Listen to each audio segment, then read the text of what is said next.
bonsoir et bienvenue dans ce bulletin d'information. La route continue de faire des victimes. Un accident de la circulation s'est une nouvelle fois produit au niveau du dépotage. C'est à quelques mètres de l'usine russe Alfrigian. L'incident s'est produit dans la soirée du mercredi 26 août 2020. Pas de mort mais des blessés graves. Fatmata Chéri Camara nous en dit plus. 2 blessés graves, c'est le bilan de l'accident de circulation survenu dans la soirée du mercredi 26 août 2020 en allant à Tabossi au Silo. C'est une voiture et une moto qui sont rentrées en collision. Selon le témoin, le motard a voulu se retourner où il revenait et c'est là que la voiture est venue percuter sa moto. J'ai bougé avec ces gens, on descendait sur une de nos routes qui est un raccourci. Le motard avait dépassé cette route. Et par après, il a voulu se retourner pour aller sur ce raccourci. En se retournant, il n'était plus sur la route du chauffeur de voiture. Si le conducteur de voiture a eu peur ou si c'est autre chose, je ne sais pas. C'est là-bas qu'il a percuté le motard. Il y a quelques semaines, 2 autres accidents se sont produits au même endroit en faisant état de 3 morts. Pour cette victime, cet accident serait involontaire vu leur emplacement. Quitté vers l'usine, on avait dépassé la route qui mène vers chez nous. Le motard a voulu se tourner mais il n'avait pas vu la voiture et la voiture est venue nous percuter. Le commissaire, n'ayant pas voulu s'exprimer devant la caméra, a confié que le chauffeur a pris la poudre d'escapette après avoir renversé le motard. Au moment où nous quittions les lieux, la voiture était au commissariat central. Éducation dans ce bulletin d'information. Après 3 jours de composition, les avis des candidats et surveillants sont plus ou moins convergents. Tous ont martelé que le déroulement va bon train. Des journées marquées par la discipline des candidats, l'application du slogan Tolérance zéro, mais aussi marquées par l'application des gestes barrières. Ma caméra a fait le tour de quelques centres d'examen. Suivez son reportage.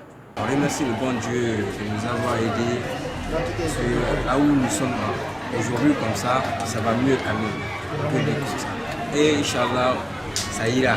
Tolérance zéro vers l'excellence, c'est le slogan de cette année lors du déroulement des examens nationaux. Le baccalauréat unique, dernier virage de ces examens, se déroule dans les bonnes conditions selon les encadreurs et les candidats. Ce, après 3 jours de composition, marqués par la discipline des élèves et la vigilance des surveillants. On remarque cette situation des élèves, en tout cas cette année, ils sont disciplinés par rapport aux années antérieures.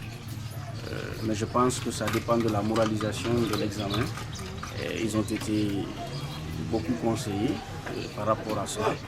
Et ils ont compris que pour que l'atmosphère soit vraiment idéale pour un bon travail, il faut la discipline.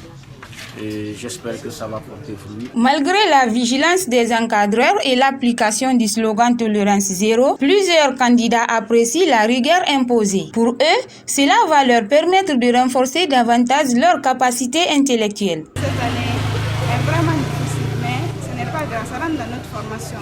Car ce qu'on a appris, c'est ce qu'on doit mettre sur nos feuilles. Et on est les futurs cadres de demain, donc nous devons faire notre vie. Et on ne doit pas compter sur l'aide extérieure. Donc la surveillance s'est passée très bien. Malgré que c'était dur, on s'est en sorti. Les surveillants sont là, ils appliquent leurs droits.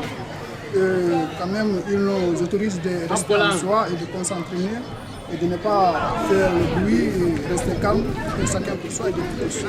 Ces 3 jours sont aussi marqués par le respect des gestes barrières par les élèves ainsi que les encadreurs. Pour le moment, tout se passe très bien. On va commencer d'abord par les barrières de sécurité. Vous le constatez moi-même, comment je suis cagoulé là. Et c'est la même chose au niveau des candidats, de l'encadrement. Pour le moment, ça se passe très bien.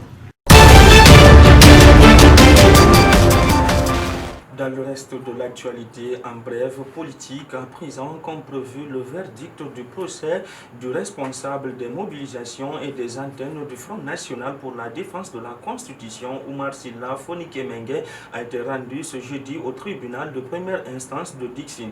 Dans son délibéré, le juge Charles-Alphonse Wright, qui avait en face le procureur de la République près le tribunal de première instance de Dixine, Sidi Suleiman Ndiaye et le collectif des avocats du mis en cause, a déclaré Oumar Sylla non coupable des accusations pour lesquelles il a été inculpé et traduit devant la juridiction. Il était poursuivi pour diffusion de fausses informations, de menaces de violence ou de mort.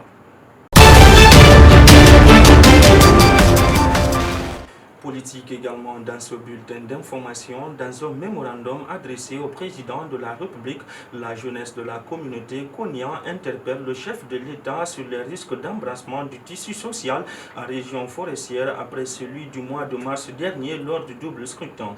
Entre les lignes de cette note, la jeunesse de Konya regrette le fait que des commanditaires des événements douloureux du double scrutin soient célébrés et courtisés par des cadres du parti au pouvoir. Par ailleurs, la jeunesse affirme dans cette même note se sentir totalement oubliée par les autorités lors des nominations aux postes importants.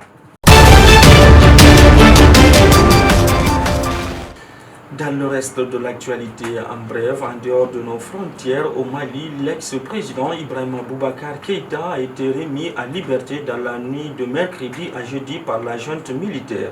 L'ancien président Ibeka a été ramené à sa résidence à Sébédikoro par les forces spéciales maliennes, laquelle est sécurisée par la junte. Selon nos informations, la CEDEAO avait en effet fait de la remise à liberté de l'ex-président un préalable à un assouplissement des sanctions à l'encontre de la junte. Celle-ci avait été fortement invitée à faire une preuve de bonne foi. Et voilà, mesdames et messieurs, c'est donc la fin de ce bulletin d'information réalisé par la rédaction de Fria TV, cadré par Kerno Silengay. Merci à Setou Fafaya Diallo, merci à Bakar Keïta, merci à Zouzou Guélemou. On se reprend demain pour d'autres émissions au compte de votre télévision. Au revoir.